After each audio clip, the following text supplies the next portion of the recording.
and like him taking his claspers and trying to like push his dick back in, and I'm like, dude, just let it free.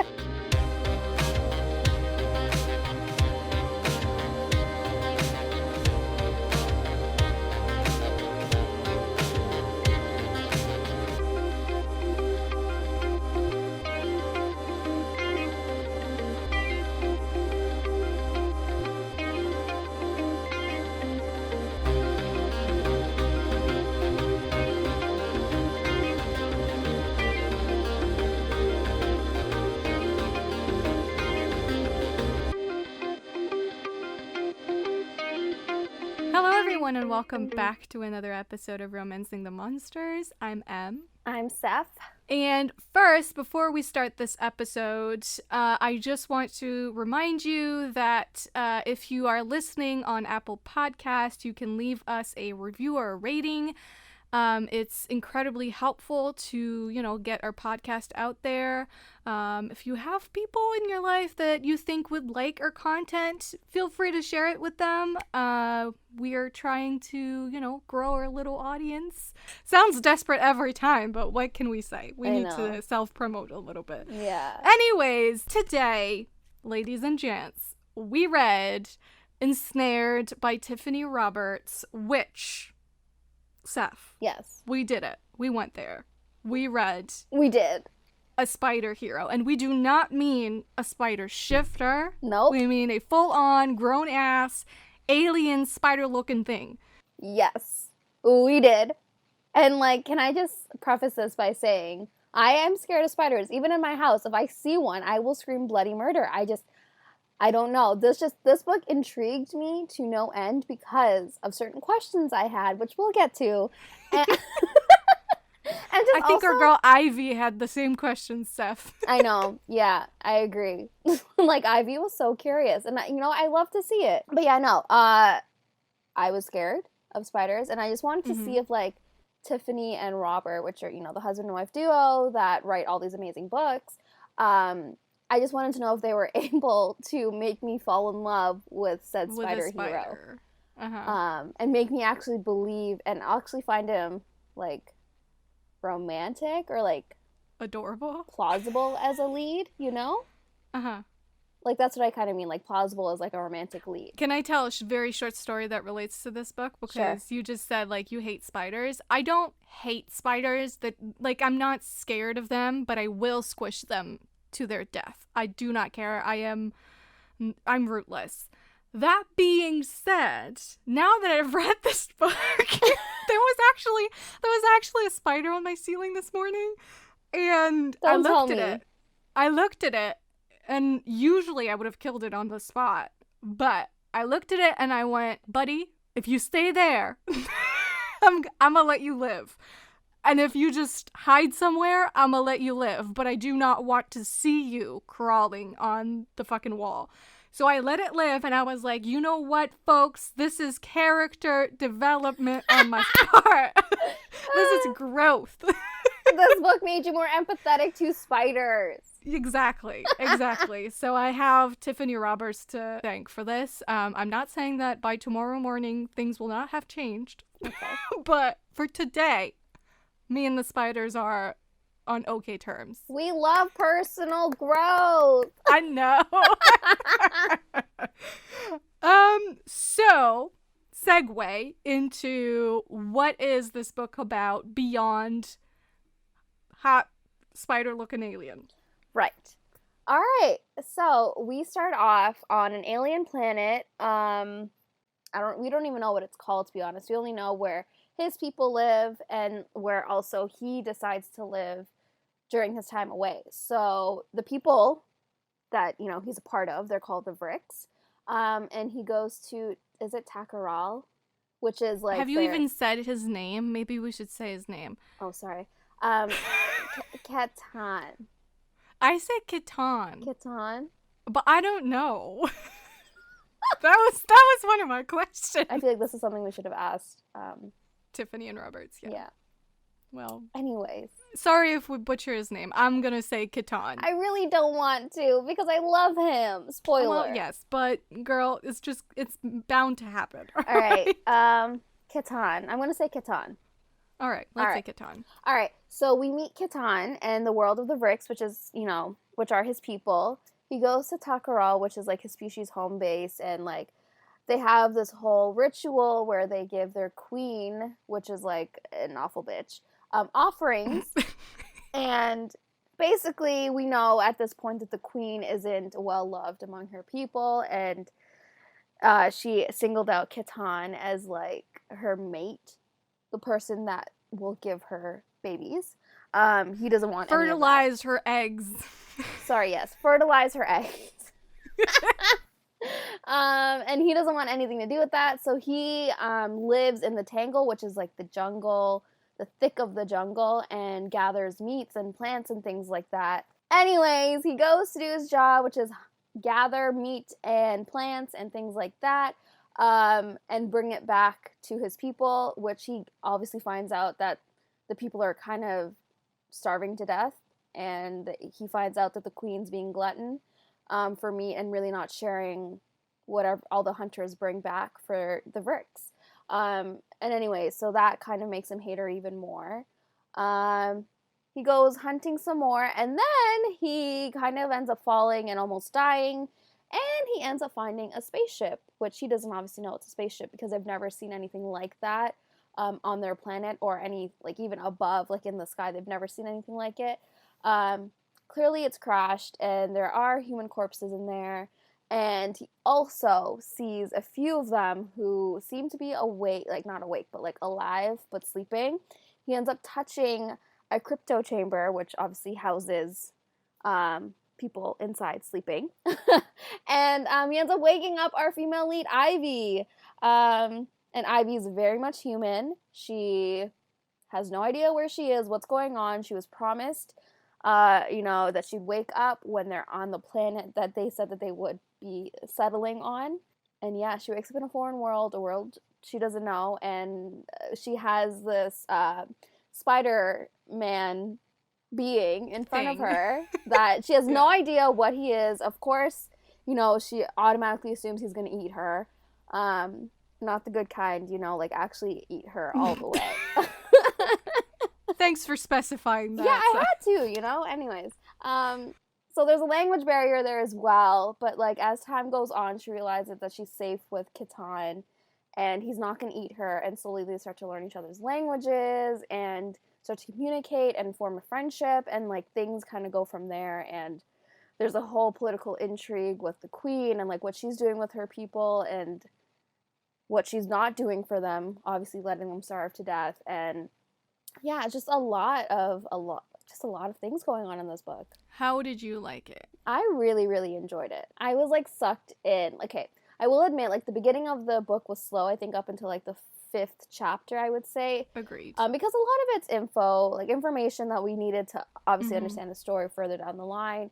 But I just wasn't, like, it wasn't grasping me because, like, one, he hasn't met the heroine at that point. And I just felt like it was just a lot of information at once. But once we actually got to the point where Ivy was awake and, like, things were kind of, like, moving between them, loved it. I couldn't put it down. I really enjoyed it. And I cannot wait for book 2 and book 3. And I am someone that doesn't usually like series that follows the same couple. But I'm here with it, with Ketahn and Ivy. Like, I need their story to continue. I really enjoyed it as well. I have the same, I felt the same way about the beginning being a little bit slow to get into. I felt it was a little bit dense as well, which is probably just the information that was being thrown our way that you just have to take in and be like, oh, okay. Funnily enough, I found it really hard in the beginning to picture a spider-looking man. Like, my brain just couldn't picture it, even though, like, and it's not the fault of the book, obviously, because it was described as it was, but, like, it was just my brain, it just couldn't compute with the image. Because I used to think there are so many limbs going on. You got, like, 6 legs, 4 arms, and, like, claspers. 2 claspers. And a dick. Like, too many things going on. We did not see the dick for a very long time, Ugh, which kind of brings me into, I really enjoyed how they took their time developing this romance. I'm new to their books, so I mean, I kind of went in not knowing really what to expect, but I knew there was smut coming my way. But I really appreciated that they didn't just, like, jump straight into it. They had that one scene in the beginning where Ketahn is, like, sort of discovering the human body. His exploration was gonna kill me. I know. Oh, girl. That's all I wanted to say. It killed me. And then girl stopped, and I was like, well, you know what? You could have not stopped. Right? Like, keep it going, because I want to know where this goes. Right? But then I appreciated that they did not, yes. and they ended up, you know, because at that point, when that happens, like, they don't even speak the same language. They can't understand each other. Exactly. So, like, he doesn't even know what no means, you know? And slowly by slowly, they sort of become friends, and he teaches her how to hunt and survive in the tangle, and eventually it leads to the smut. But that's, like, very, very far into the book, which I guess makes sense considering there are 3 books, you know, in the series with the same characters. I have to say, at this point in time, I am kind of like, why couldn't the story just be wrapped up in one book? But I trust that they know what they're doing, and that they know that, you know, how much story is to come. Yeah. They would know why they're splitting this one into 3, which I don't think is their usual, right? Like, they tend to write standalones. They tend to just do one book per couple, and that's why I'm intrigued. Like you said, I kind of want to know where the story's gonna go. And by the end of the book, we kind of know that Ketahn has kind of, like, put himself in a situation where, like, he's fucked. A kerfuffle. Yeah, yes, there you go. Because he kills Durax, which is, like, the queen's, like, prime warrior, I guess. He kills him, and obviously he couldn't let him, like, see Ivy and then get away with that information, because at this point, no one knows of Ivy and, like, her existence. And if Durax was let go and freed, he obviously would kind of, you know, bring the queen and everyone down upon Ivy. So he's kind of in a, whatever you just said there. Kerfuffle. There you go. Whatever the word is. Because now he's going to be wanted for treason. He's betrayed the queen. So I'm kind of curious to see where this goes. And she fucking deserved it anyway. She did. Fuck that bitch. Psycho bitch. Anywho, one thing I wanted to discuss with you on what I just said was, I want to know, what is your plot to smut ratio, and do you have one? If I go into a book, like, I feel like I kind of have a general idea if it's just erotica or smut or spice or whatever the new term is these days. I don't even know what they call it now. But, like, I kind of know going in if that's what the book is. And then on the reverse side, I kind of know if it's just heavy on plot and smut as well. Like, I kind of feel like I know going in. So, like, with this book, I kind of knew it was more, like, it was plot driven, and it was also, like, it was gonna have smut because it's kind of like their MO. Like, they always have, like, a plot going, as well as having, like, the sex scenes. So yeah, I kind of, like, I know going in what I'm gonna read, basically. It's funny because I kind of started off reading more so erotica than anything else. Well, yeah, and my then first time. I shifted gear towards, like, erotic romance, and from there it went into, like, just contemporary romance. And I feel like with the years, my plot to smut ratio is going down and down. Not in the sense that, like, I'm a prude, but in the sense that I don't know, especially in recent years, I've really learned to appreciate sex scenes that mean something to the characters and that does something for the story arc. And so I feel like my plot to smut ratio has gone way down, but in this case, like, this was perfect for me. Like, I was getting plot, I was getting character development, and when it led where it led, it felt gratifying. You know, like, it felt like you were getting finally something that you had been waiting for a while, and that made sense with the progression of their relationship, if that makes sense. No, it does. I agree with you wholeheartedly. And so, if I can pitch this book to people that are listening, if you read The Ice Planet Barbarians and you are looking for something that has a little bit more plot and you're not afraid of it getting a little weirder, then I feel like you would like this book, right? I agree. Like, I read a few Ice Planet Barbarian books, and I agree. I honestly think this book, like you said, has a good, like, the way it built up, I honestly felt their sexual tension. And, like, at first it was just tension between them, but then, like, as the story progressed, I was like, I love where they're going. And I love, like you said, they developed respect for each other. They developed love and affection and a friendship with each other. And then, like, obviously it turned into something sexual, but at that point they were already so in love. Like, they chose each other. And, like, I don't know, like, I'm a sucker for slow burn, and this book was slow burn. And I think they've built such a strong foundation, because I think they will face problems down the line in the second book and the third book. And I think having a strong base for them is what was needed. Yeah, and you just mentioned, like, they grew to have respect for each other, and that's like that was for me an interesting twist in the book, in the sense that usually in the sci-fi books that I read, where they're aliens and stuff, usually it's the humans that have to learn to not treat the aliens as animals. And in this case, I thought it was interesting how it was sort of switched around, where it was Ketahn that had to remind himself, like, stop treating her like she's an animal. Yeah, because at first he took her because he wanted a pet. Yeah. Because he didn't think her anything, like, she wasn't anything above the animals that lived in the Tangle. Exactly. So, yeah, no, that's true. Oh, and also, like, I love how that whole thing, brought on, like, a whole moral dilemma for Ketahn, because he's, like, developing sexual desire towards this thing. And he's like, but she's not Vrix, so I should not feel this way towards her. But he's like, but I am. And I just love how he was constantly, like, battling with himself and his feelings. Struggle. And like, him taking his claspers and trying to, like, push his dick back in. And I'm like, dude, just let it free. Girl, I fucking love the goddamn claspers, right, man. You were worried about it. Listeners, okay, listen. She messaged me in the chat, and then she's like, I don't know about these claspers. Like, how do they look? They're kind of creeping me out. And then I obviously, had to share with her some image. Did I share? I showed you a picture, I think. No, I don't think so. Oh, anyways, I probably didn't, because I thought it was really creepy, because I literally searched up insect claspers. Oh, God. Don't do it. Anyway. So you did it for your own research. I was going to send you. Listeners, we all know what Seth is looking up on the internet on a Wednesday evening.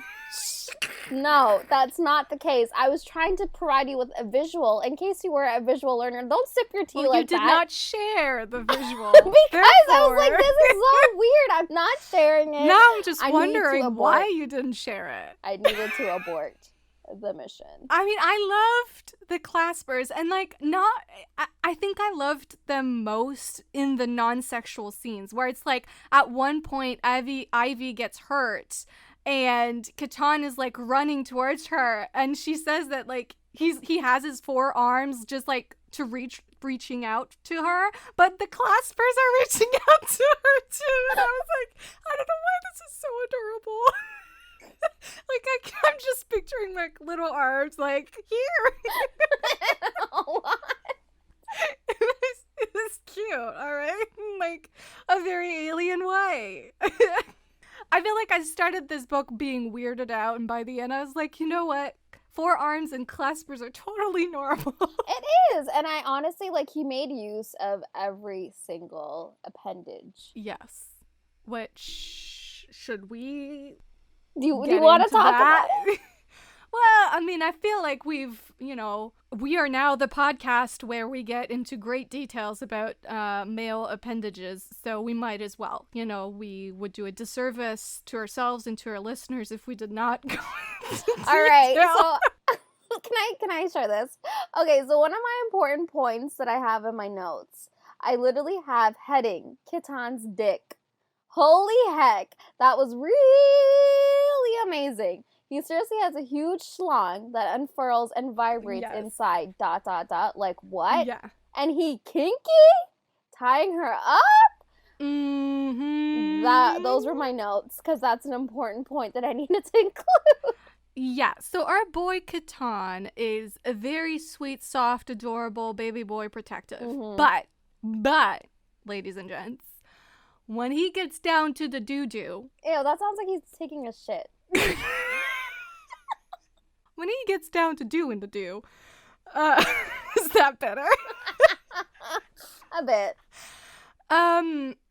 He turns into someone else. He's like, I'ma tie this up, and I'ma wrap you up like you're a sausage, you know, and I'ma twist you around and put this there. And I was like, okay. Marge.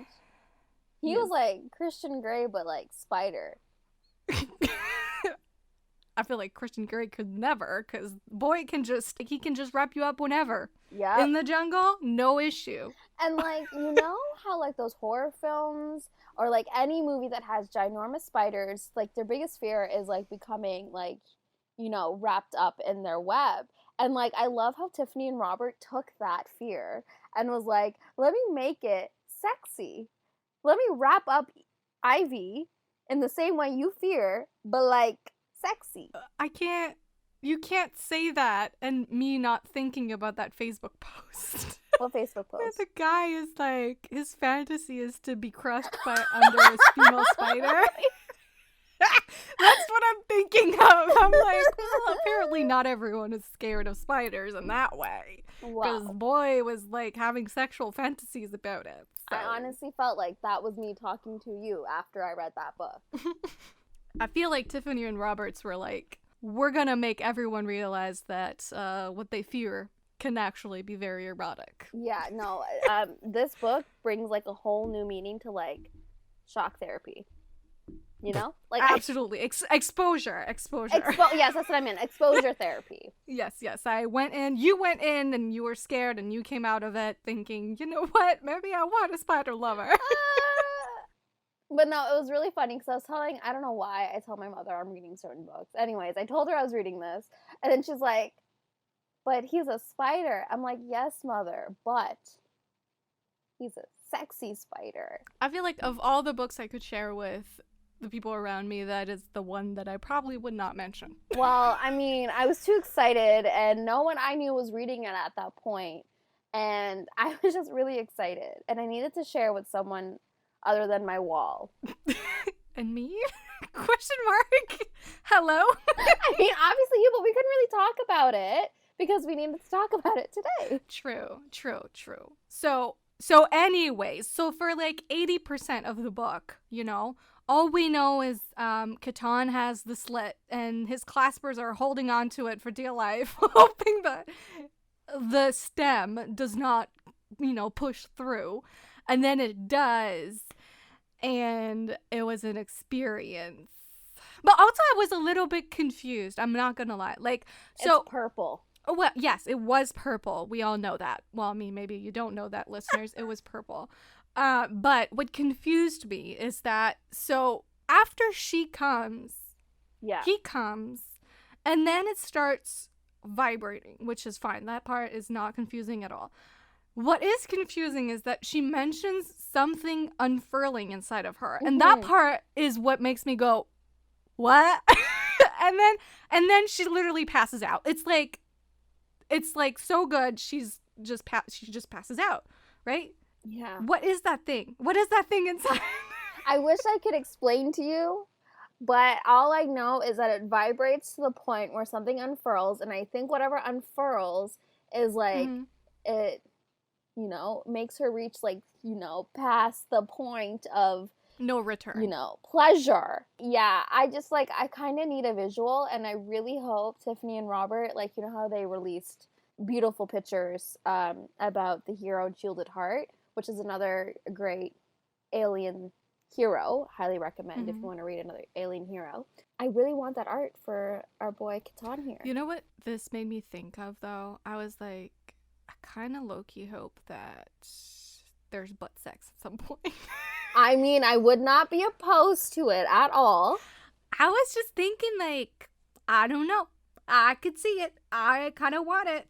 So, Tiffany and Robert, if you're listening, I'm just saying. Wink, wink, nudge, nudge. Co-signed Romancing the Monsters podcast.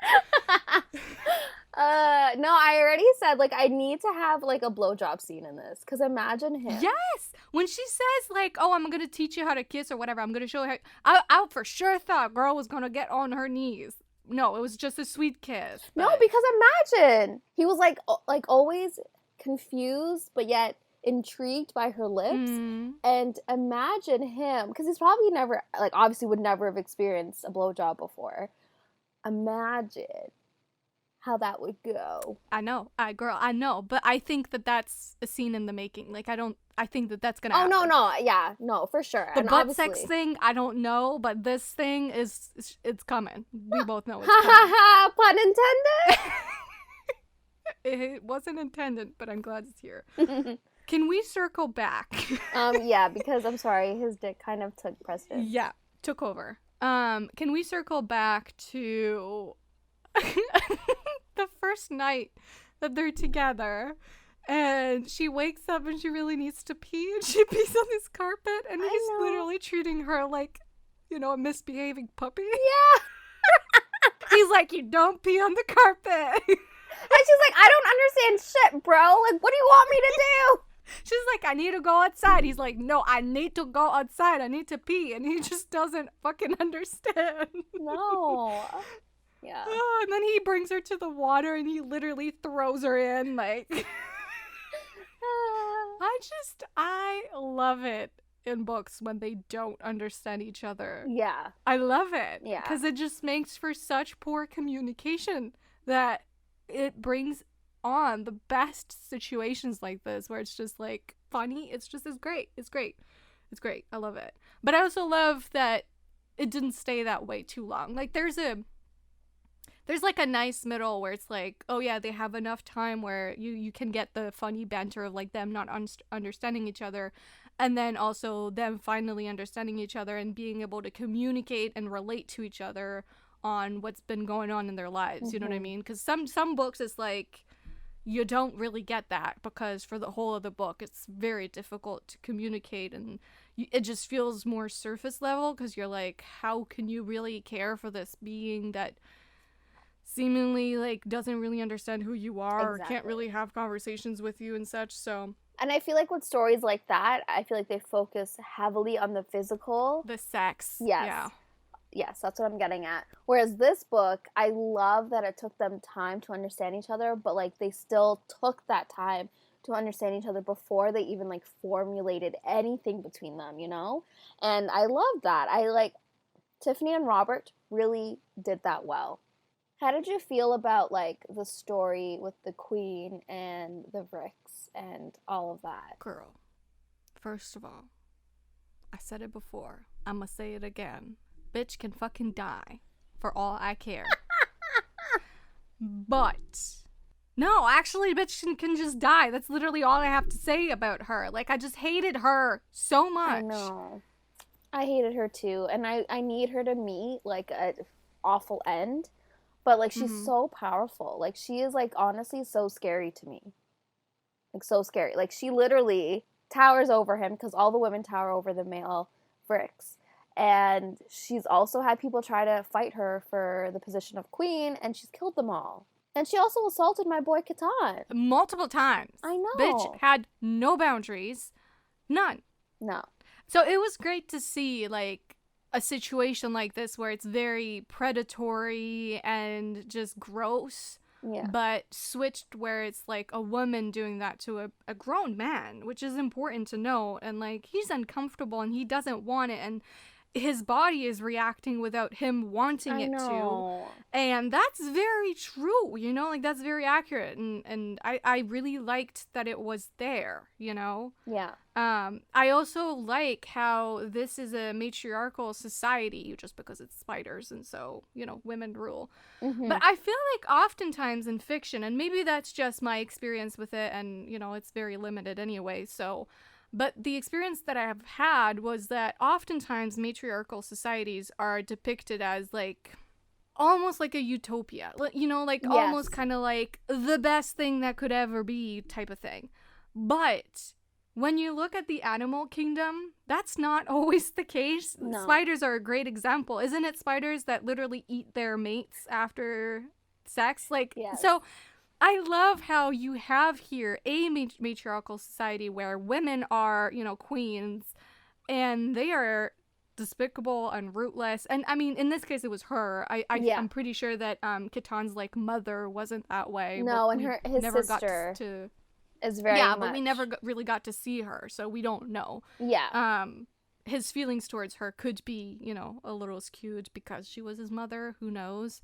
But it's very true that at the animal kingdom or the insect kingdom or whatever I don't fucking know, in nature, you know, females are very aggressive. I really enjoyed that aspect, and I like that little switch that we saw.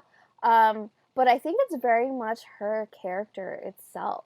And I mean, like, obviously, like we talked about his mother, we don't know. But his sister, she's like, she comes to check up on him. She, like, you know, they talk and they have good conversations. And, like, she's kind of also stuck and put in a bad position because of her position in the queendom, you know? Like, she is, like, one of her warriors. And it's also, they also talked about how the queen, is it Zervashi?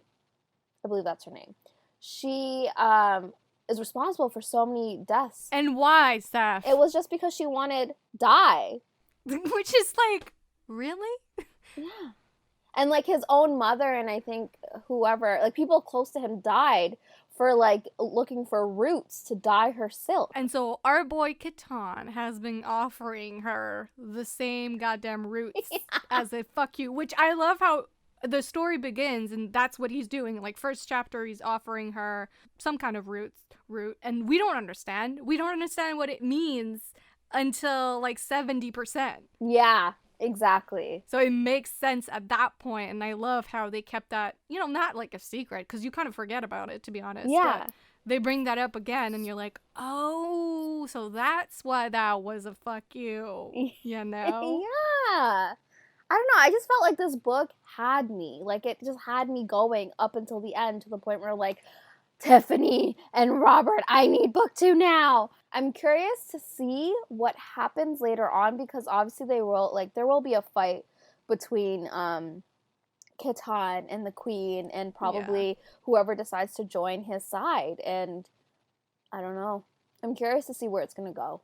Same. And I fucking love the scene where that first time he goes back and confronts the queen, or he's confronted to her, and like he comes back really late, and Ivy sees that he's like troubled and angry and stuff, and she says, let me just recap the whole scene. She says, what's wrong? I'm gonna really mess it up. But then he says, everything but this. And he's like holding her and he's like, everything is wrong right now but what we have. And then she says, what can I do, like, to help you? Yeah. And he says, be you. And I was like, bitch, I am so soft right now. I am so soft for the spider. I cannot even with myself. He was just like such a great character and like well-rounded. Like he was like, he's not my go-to character. Like, you know, I like the annoying alpha, like a-hole character sometimes, but like he honestly was such an honorable person and like not person for like I guess, and like just wanted good and like wanted to do good and be good, and like he just wanted this one, like I guess you can call it selfish. He just wanted Ivy and like he wants to be with her and like be just with her, but like society and like his people and his friends are all telling him just like mate with the queen, like just do it or else you're gonna die, or else like your friends are gonna die and your family's gonna die. And it's just like no, he just wants one thing for himself.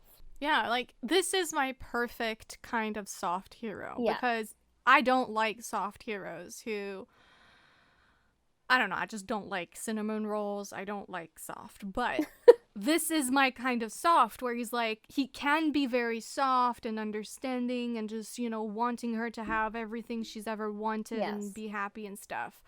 But when it comes to the do, he can, you know, he becomes protective and fierce and possessive and like he's got all those things that I appreciate in a fictional male. Our boy gets so possessive. He even gets jealous at like just the idea of like other that she humans. Could like a human. Yeah. I was like, boy, She chose you. And I like that, going back to their claiming, I love that it happened when they both were on the same page. Like, I don't know, I just feel like this book was so different than what I'm used to, in the sense where, like, usually, like, people have sex and then they figure out their emotions later. But in this case, they figured out their emotions and, like, were on the same page and realized that they just wanted to be with each other. And then they decided to, like, consummate this relationship. And I loved it. And I don't know. I like their dynamic a lot. Especially because by that point, they had gotten really comfortable with each other. Which is important. Like, I there's one bit where Ivy is sort of bathing herself and she's naked in front of him, and she says, like, I've finally reached a point where I'm not, I'm no longer, I no longer feel self-conscious in my nakedness. And weirdly enough, that reminded me of our Love in the Wild discussion with how, like, when you're dropped in the middle of the jungle, then maybe, societal pressures and, like, the burden of what it means to be in our world sort are lifted, and you're just allowed to be free in who you are. And I felt like that was sort of happening with Ivy, where especially with, like, her past and everything, like, it was like she was finally able to just be who she is and be who she wants to be, and, like, and found that sense of belonging, yeah, and be comfortable with herself and her body, which is, like, because obviously to him, he has no other example of what a woman could look like, and she has no other example of what, a male Vrix could look like. Exactly. And so their concept of beauty no longer applies. And how fucking freeing must that be? Because, like, we can't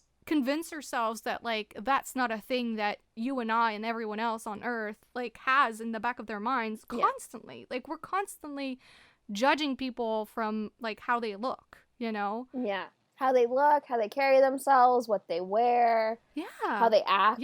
So when you look at someone that doesn't look like you, then that no longer applies. I love that concept. I really do. I do as well. And you brought up her past, and to the discussion of, like, what we think the monster is. For me personally, it was, like, her past and, like, what she went through. So we didn't really talk about it, but when she was 18, she had a boyfriend who fully took advantage of her by filming her first and only time having sex, basically, and broadcasted it live. And the worst of it is he made her sign a document, a contract that stated that she would not persecute him for doing that.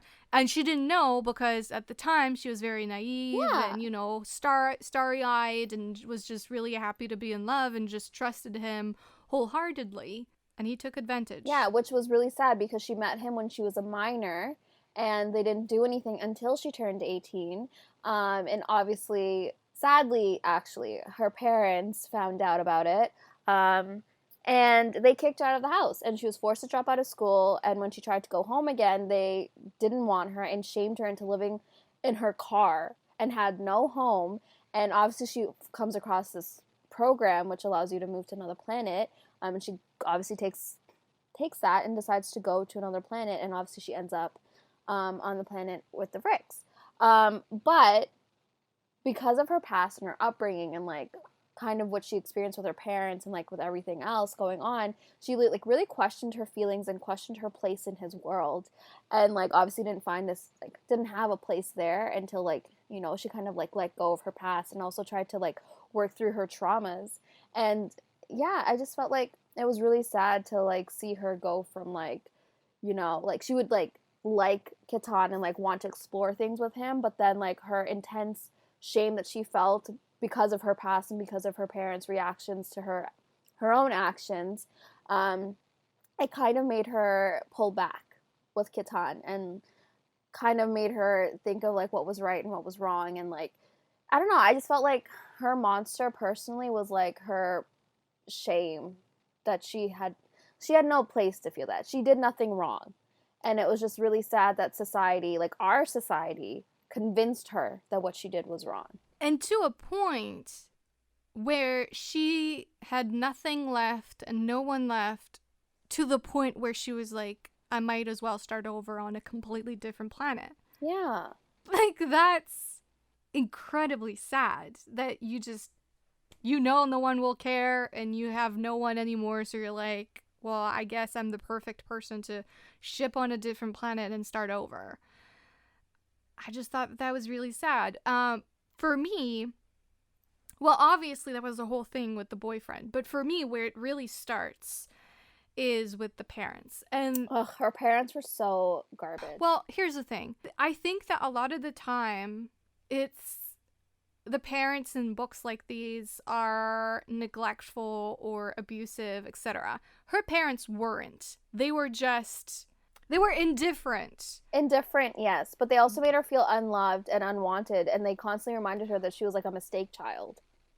Afterwards, after the fact. For me, let me backtrack, okay? What I'm trying to say is that a lot of the time it's easy to go for the neglectful, abusive parent. And that leads people to, make mistakes further down the line because they're just seeking love. In this case, I appreciated how it started off with just indifferent parents. Parents who provided for her food, clothes, a home, but never love. And what that did was that it created someone who was incredibly in need of love and acceptance. And it's for that reason that she fell into the arms of that guy, that douchebag, that asshole. Mm-hmm. And he knew that and took advantage of that. But it's the indifference that created that person. But indifference, in my eyes, I still see that as neglect. I think those are two different things for me. Really? Neglect is like you are not provided for, you're not fed, you're not clothed, you're not...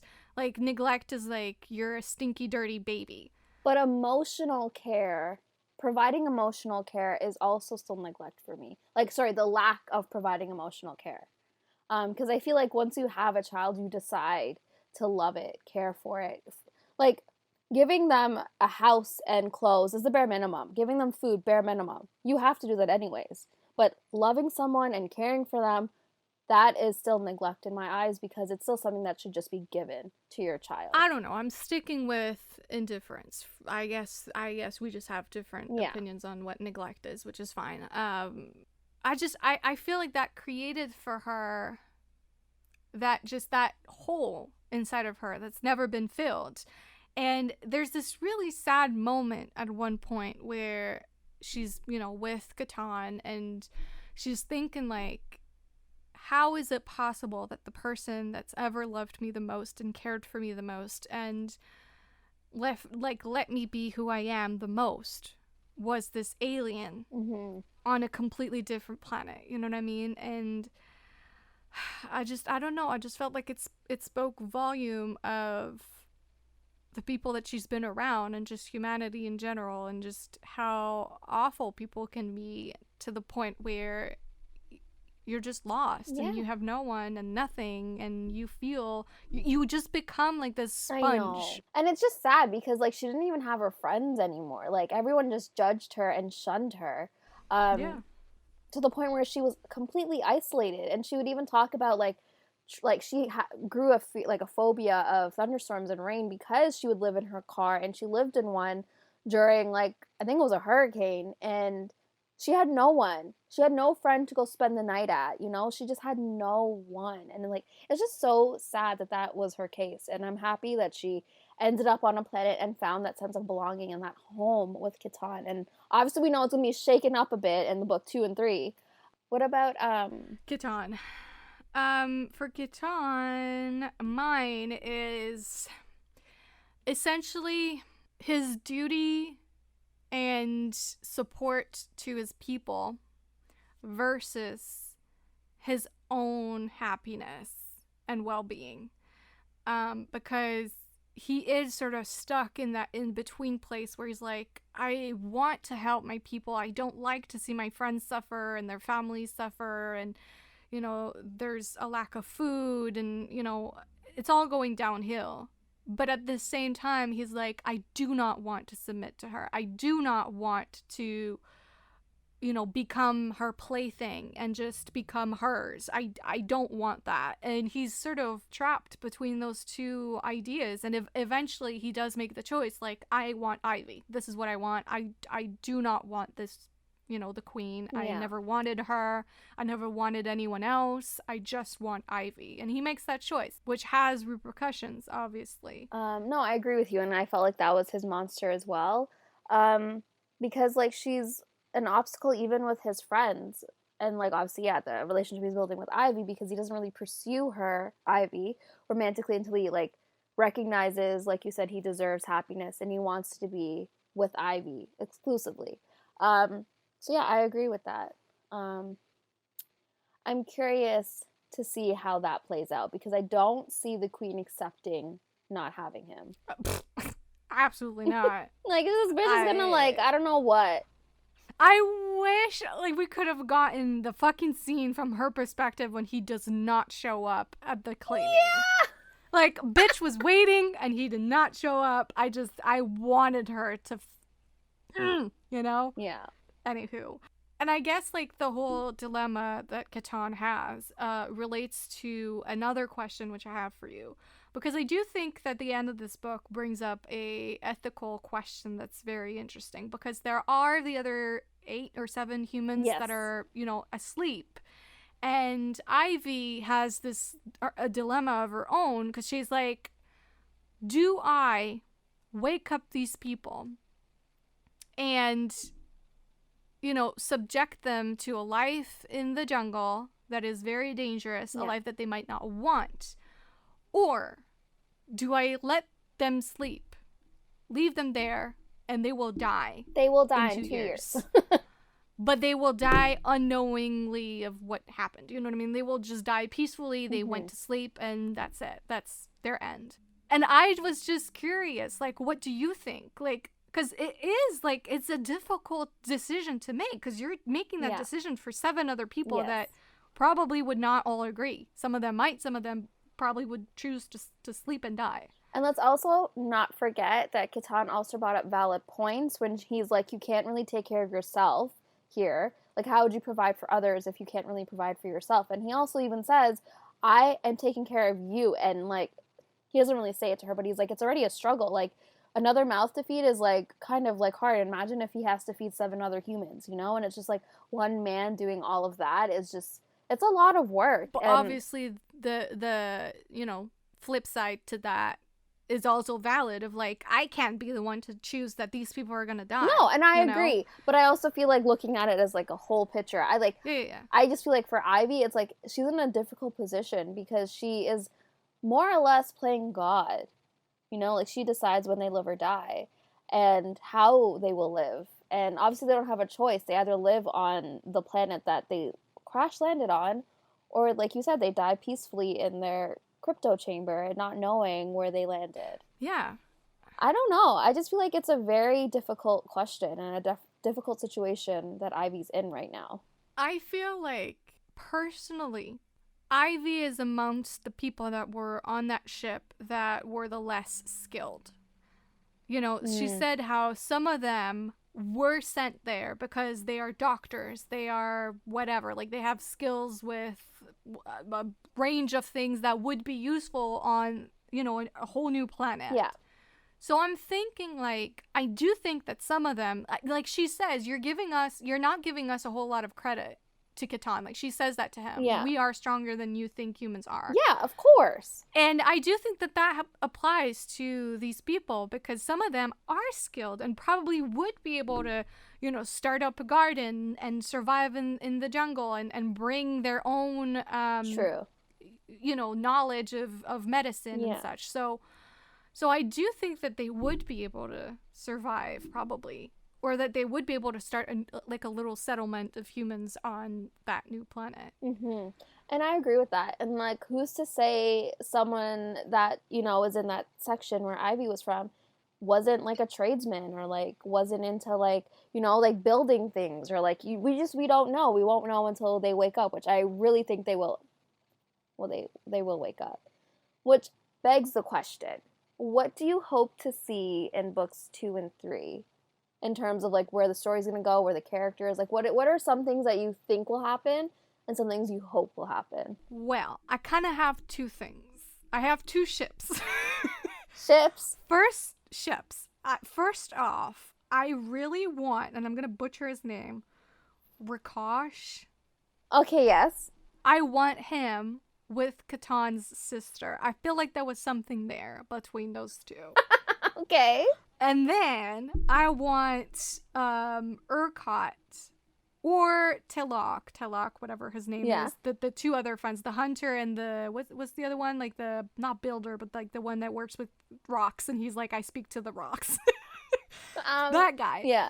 I'm like low-key thinking that they're gonna, obviously wake up the other humans, and I'm like, maybe those two will end up with other humans. I'm not opposed to it, and I want that to happen too. I feel like I want more human Vrix matings. And then I'm like, well, obviously we mentioned the butt sex, which was not a thing that I came into this discussion thinking that I would want, and then it just came into my mind and was like, yep, butt sex. I want that. So, I'm just throwing it out there. Other than that, what about you? I'm a think on that. Okay. For me, personally, I kind of want Ivy to be exposed to the Vrix colonies and, like, to experience life there and see what it's like. And I also kind of want her to be more, like, I kind of see her personality shifting a bit and, like, she's becoming more confident in herself. And I kind of want her to be more badass. And I think she has the ability to do so. For sure. And I want to see her interact with the other humans. And I kind of want Ketahn to become the leader of the humans. Yes, I want that, but I also want to see Ketahn see how humans interact as well, because yeah, he doesn't obviously have any sort of knowledge on humans and like doesn't know like their habits or anything like that, and I feel like he kind of needs to see that as well. And yeah, I'm curious to see where it's going to go in terms of like their relationship as well, because obviously he's not done with the queen. The queen's still going to expect things from him, but he's not willing to do that anymore. He doesn't even want to do it. Doesn't even want to like be in the same space with her. So I want to see what happens there, and I know it'll cause friction with him and Ivy, and I'm just ready. You know what my headcanon is now? What? I want for the queen to have a moment with Ketahn where he's given it all he's got, like he's fought against her, but she's just too much, and I want Ivy to come in and be like, bitch, he's mine. And for her to claim him in front of the queen and like be badass as fuck, which we didn't talk about Ivy, but I loved her as a character. I think Ivy's character was so well written. I don't know why I'm like slowly speaking today, but I feel like No, but I thought her character was great. She was funny and relatable and very easy to, just like, I guess. She was very likable, but not without flaw. And yeah, I really liked her as the main character. So I'm excited for her to read more about her and see where her and Ketahn end up next. Me too. And I don't know, I want to meet the other humans. I just want to see where the story's going to go, because I really feel like we just scratched the surface with these characters in this new world. And I really think Tiffany and Robert do have a lot planned for the second and third book, which I am really excited for. Lastly, the last question before we end the episode is, would you want to live in this world? Would you want to be an Ivy who is dropped onto this planet, crash landed on it, and now has to live with her hot spider-looking alien husband / mate? I mean, I think at this point, we're really testing the boundaries of what we can and can't at handle. This point, if I were in Ivy's shoes, that I don't think that makes sense. But if I was Ivy, there you go, I would ensure I had my Kindle ready to go. You and your fucking Kindle. You cannot charge it. What do you not understand in that? I can charge it in the thing. How? With rainwater? Shit. It's gonna die in 2 years. You can read for 2 years, but after that, what's up? Well, I feel like in the future, I feel like they'll have a type of Kindle that never dies. Okay, there you go. Anyways, like it'll charge by the sun. Anyways, that being said, I don't know if I can live in the wilderness to the point where like I could die. But I want Ketahn, so I think I would have to tough it out. But also I feel like it'll just be really isolating and really lonely. Oh, Because they don't really leave the nest he built, you know? Like, they just stay there. She doesn't meet anyone else. She only has him. And, like, obviously, I think down the line, she'll obviously meet his friends and his family. And the humans would also be, you know, her new family, like her newfound family. But I just feel like it's really lonely. Yeah. I mean, I'm very scared of heights. And his nest, it just sounds like it's very, very high up. Very, very high up. And it shakes. And it just shakes with the wind and when he's, you know, going up. And I just don't know, girl. I feel like I'd be sick at any moment. Like, just like motion sickness and just being sick because you're so high up. Yeah. And he's like walking around the trees upside down. And like, I don't know if I can do but then it. you get Ketahn. Well, you do get Ketahn, but it is different to have someone else experience Ketahn and have yourself experience Ketahn. Like, I'm just trying to picture this 8 feet tall, giant looking spider with 4 arms, 2 claspers, 6 legs, a chest, a slit, a face, no mouth, well, no lips, you know, fangs. I even mentally forgot that he had like 10,000 eyes. He has 8 eyes. Same thing for me. Which I remember you specifically saying you do not like multiple pairs of eyes. Yeah. I, friends, am very into multiple pairs of eyes. All right. Well, I mean, that's the more you know, right? Okay, fine. I feel like I could do it. I don't even know why. Seriously thinking about it. I think I could do it. Okay, let's be real. My ideal world would not have constant sun and hot weather because 1, I'm allergic to the sun. I break out in hives. 2, I can't deal with the heat. So I feel like it will not be the world for me. I'm sorry, Ketahn. And also, he could not build you a library. No. So I feel like that's a definite no for you. Unless, like, he builds, like, something with his silk. Like, I mean, like, I feel like he could make something really sturdy with it. Girl, I am imagining the most extravagant closet full of beautiful dresses. clothes. Like, he could make me dresses for days, Yeah. even though I don't like wearing dresses, but like, he could make anything. I'm pretty sure he can make you pants.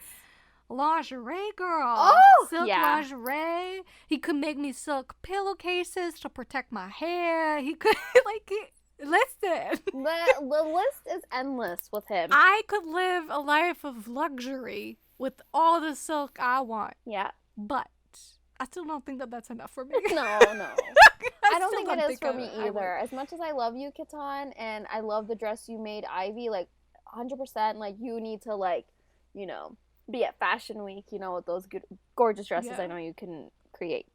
But I don't think this world is for me. Agreed. All right, so unfortunately, no Ketahn for us. But I do like his appendage, and I feel like it has potential. Yes, except is an interesting appendage worth everything else? I mean, I'm kidding. But it also has personality. Okay, I feel like we're just gonna go back and forth and never end this. Let's just say no for now until I read books 2 and 3. Moving on from this conversation. All right. Is this it? Yes. Thanks for joining us to discuss Ensnared by Tiffany Roberts. I hope you enjoyed our conversation. As I said at the beginning of the episode, if you are listening on Apple Podcasts, please feel free to leave us a review. And if you want to reach out in any capacity, you can find us on Instagram at Romancing the Monsters Podcast. Also on Twitter at the RTM Pod, on TikTok at Romancing the Monsters Pod, and Gmail, Romancing the Monsters Podcast at gmail.com. Yeah, if you just want to send us a good old email, just feel free.